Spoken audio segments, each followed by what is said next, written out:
എന്താണ് ഇക്കാര്യത്തിൽ കേന്ദ്ര സർക്കാരിന് പറയാനുള്ള ന്യായം?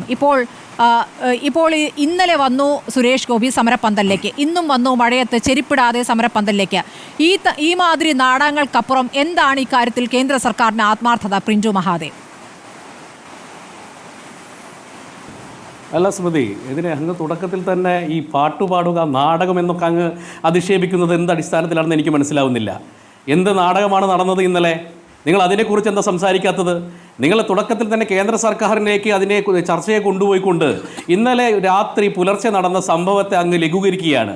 ഇന്നലെ സുരേഷ് ഗോപിയോടെ വന്നു അവരെ അഭിസംബോധന ചെയ്തുകൊണ്ട് അവർക്കൊപ്പം നിന്നുകൊണ്ട് തന്നാലാവുന്ന കാര്യങ്ങൾ കേന്ദ്ര സർക്കാർ എന്തൊക്കെയാണ് ചെയ്യാൻ പറ്റുക അത് ചെയ്യാമെന്ന് അദ്ദേഹം പറഞ്ഞു. ഇന്ന് അദ്ദേഹം രാവിലെ വന്നതിനെ പറ്റി എന്താ നിങ്ങൾ പറയാത്തത്? അയാൾ വരുത്തിയതല്ലേ, സുരേഷ് ഗോപി അവിടെ വരുത്തിയതാണ്. എന്താണ് വരാനുള്ള കാരണം? ഇന്നലത്തെ പെയ്ത തോരാ മഴയിൽ ഒരു പറ്റ അമ്മമാരുടെ കണ്ണുനീര് ആ സെക്രട്ടേറിയറ്റിന്റെ പടിക്കൽ വീണിട്ടുണ്ട്. ആ കണ്ണീരെ ഇല്ലാതാക്കാൻ വേണ്ടിയിട്ടാണ് സുരേഷ് ഗോപിയോട് വന്നത്.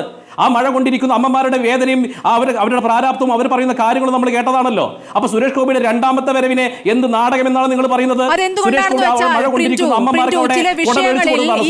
സഹമന്ത്രി എടുക്കുന്ന നിലപാട് സംശയകരമായതുകൊണ്ടാണ്. വയനാട്ടിൽ ചൂരൽമലി മുണ്ടക്കൈ ദുരന്തത്തിൽ സഹായം കിട്ടാത്തവരുടെ വിഷയം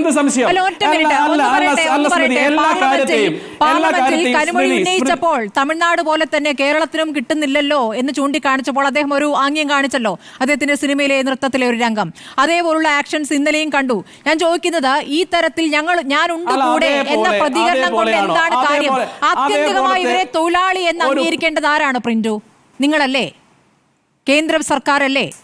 അല്ല സ്മൃതി ഇന്ന് അല്ല നമ്മൾ എല്ലാ കാര്യങ്ങളിലും അങ്ങനെ ഒരു നാടകീയത പറഞ്ഞുകൊണ്ട് നിങ്ങൾ ഈ സുരേഷ് ഗോപിയെ ഈ പൊതുസമൂഹത്തിന് മുമ്പിൽ ഇങ്ങനെ ആസൂത്രിതമായിട്ട് തേജോവധം ചെയ്യാൻ വേണ്ടിയിട്ട് നിങ്ങൾ ശ്രമിക്കല്ലേ? നിങ്ങൾ പല ചർച്ചകളിൽ അതിനുവേണ്ടി ബോധപൂർവ്വം ശ്രമിക്കുന്നുണ്ട്. അതവിടെ നിൽക്കട്ടെ. ഇന്നലത്തെ സംഭവങ്ങളെ നിങ്ങൾ എന്തുകൊണ്ട് നിങ്ങൾ പറഞ്ഞില്ല? നിങ്ങൾ അതിനെക്കുറിച്ച് ഒരു അക്ഷരം പറഞ്ഞില്ലല്ലോ. ഇവിടെ ഹൈക്കോടതിയുടെ വിധിയുണ്ടെന്ന് പറഞ്ഞുകൊണ്ട് എന്തിനാണ് ഈ ജാഗ്രത? സത്യത്തിൽ നമ്മുടെ മയക്കുമരുന്ന് മാഫിയക്കെതിരെ ഈ കേരളത്തിൽ നടത്തിയിരുന്നെങ്കിൽ ഈ ഫർസാനെയും ഈ ഷഹബാസിനെയും ഒന്നും മരണം ഉണ്ടാവില്ല. പാവപ്പെട്ട അമ്മമാർ 50 വയസ്സ് കഴിഞ്ഞ അമ്മമാരാണ് അവിടെ ഇരിക്കുന്നത്.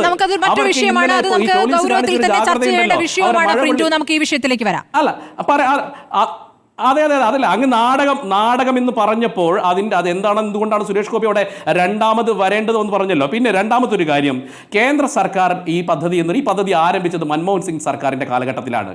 ആ സർക്കാർ കാലഘട്ടത്തിൽ ഇത് ആരംഭിച്ചു. അതിന് കൃത്യമായി കേന്ദ്ര സർക്കാർ വന്നതിന് ശേഷമാണ് NHMന് ഇന്ന് സംസ്ഥാനങ്ങൾക്ക് വലിയ രീതിയിലുള്ള വിഹിതം കൊടുക്കുന്നത്. ഇതുമായി ബന്ധപ്പെട്ട് ഇൻസെൻറ്റീവ് എന്നുള്ളത് തന്നെയാണ് കേന്ദ്ര സർക്കാരിൻ്റെ പോളിസി. അതോടൊപ്പം തന്നെ സുരക്ഷാ ബീമ യോജന പോലെയുള്ള പദ്ധതികൾ ഇവർക്കുള്ള അവർക്ക് ഇൻഷുറൻസ് ലഭിക്കുന്നുണ്ട്. ഓൾ ഓവർ ഇന്ത്യയിൽ 10 ലക്ഷത്തോളം വരുന്ന ആശാ വർക്കർമാരുണ്ട്. സ്വാഭാവികമായിട്ട് ക്രമാനുഗതമായിട്ടുള്ള ഇവരുടെ ഏതെങ്കിലും തരത്തിലുള്ള വികസന പ്രവർത്തനങ്ങളുമായി ബന്ധപ്പെട്ട് ഇവരുടെ ക്ഷേമ പ്രവർത്തനങ്ങളുമായി ബന്ധപ്പെട്ട് തന്നെയാണ് കേന്ദ്ര സർക്കാർ മുന്നോട്ട് പോകുന്നത്. അതിനൊരു സംശയം വേണ്ട. പക്ഷേ ഇവിടുത്തെ പ്രശ്നം എന്താ?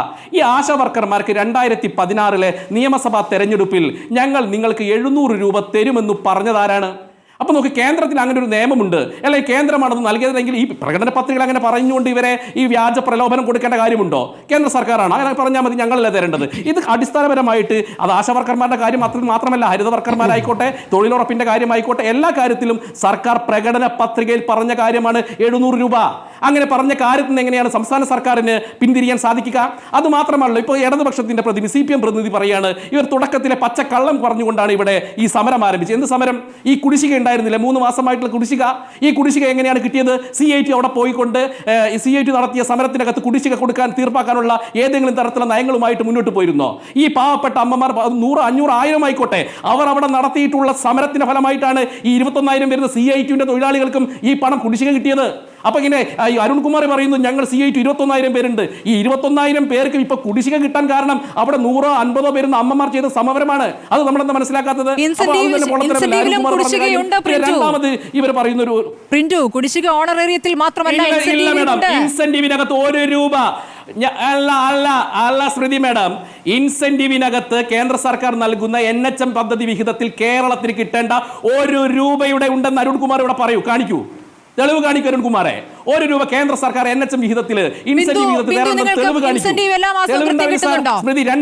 ചോദ്യം ബിന്ദുവിനോട് ചോദിച്ചിട്ട് ഞാൻ വരാം. പ്രിന്റു, എല്ലാ മാസവും കൃത്യം കിട്ടുന്നുണ്ടോ ബിന്ദു ഇൻസെന്റീവ് 2000 രൂപ? ഓണറേറിയോ ഇൻസെന്റീവും എല്ലാ മാസവും കൃത്യമായി ലഭിക്കുന്നില്ലായിരുന്നു. നമ്മളിപ്പോൾ ഈ മൂവ്മെന്റ് തുടങ്ങിയതിൽ പിന്നെ അതിപ്പോൾ കുടിശ്ശിക തീർത്ത് വന്നിട്ടുണ്ട്. കേട്ടല്ലോ, പ്രിന്റ് പറഞ്ഞോളൂ. കിട്ടിയിട്ടില്ല.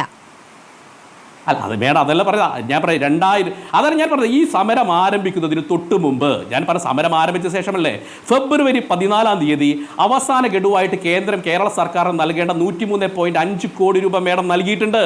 പിന്നെ കേന്ദ്രം എങ്ങനെയാണ് പണം നൽകിയെന്ന് പറയുക? തൊട്ടടുത്ത 2025 ജനുവരി മാസത്തെ കുടിശ്ശിക അടക്കം കേന്ദ്രത്തിന് നൽകിയിട്ടുണ്ട്.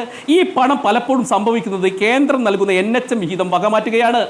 ഈ വക മാറ്റിക്കൊണ്ട് ചെലവഴിക്കുന്ന സമയത്താണ് സ്വാഭാവികമായിട്ട് പലതരത്തിലുള്ള ഈ ഇൻസെൻറ്റീവ് ആയിക്കോട്ടെ, ഈ പറയുന്ന ആശാവർക്കർ ഹോണറേറിയത്തിൻ്റെ പ്രശ്നം ഉണ്ടാകുന്നത്. അപ്പം നമ്മൾ മനസ്സിലാക്കേണ്ടത് NHM വിഹിതമായിക്കോട്ടെ, തൊഴിലുറപ്പ് വിഹിതമായിക്കോട്ടെ, ഇതൊക്കെ കൃത്യമായിട്ട് ഈ ഫണ്ടുകൾ 4 ഗഡുക്കളായിട്ടാണ് മേഡം കൊടുക്കുന്നത്. ഒന്നാം പാദത്തിലെ ഫണ്ട് കൃത്യമായിട്ട് കണക്കുകൾ അവതരിപ്പിച്ചാൽ മാത്രമാണ് രണ്ടാം പാദത്തിലെ ഫണ്ട് കിട്ടുക. അപ്പോൾ ഒരു വർഷത്തിൽ 4 തവണയായിട്ടാണ് ഫണ്ടുകൾ കിട്ടുക. ഈ സംസ്ഥാന സർക്കാർ 8 ഗഡുക്കളുടെയും പദ്ധതി വിഹിതത്തിൻ്റെ കണക്കുകൾ അവതരിപ്പിക്കാത്ത സാഹചര്യത്തിലാണ് പലപ്പോഴും ഈ കേരളത്തിൽ NHMന്റെ വിഹിതം മുടങ്ങുന്നത്.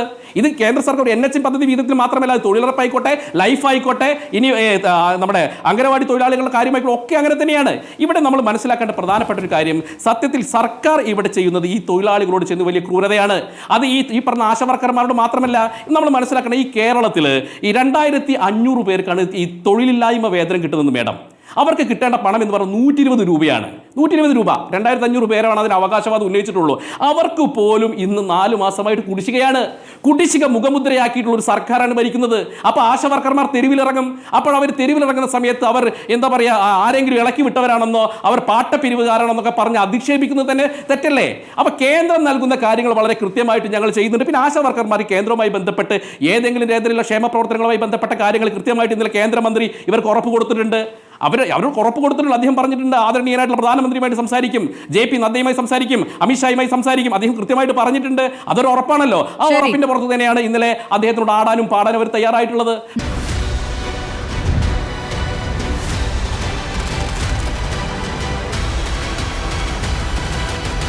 ഡിബേറ്റ് വിത്ത് സ്മൃതി പരുത്തിക്കാട്.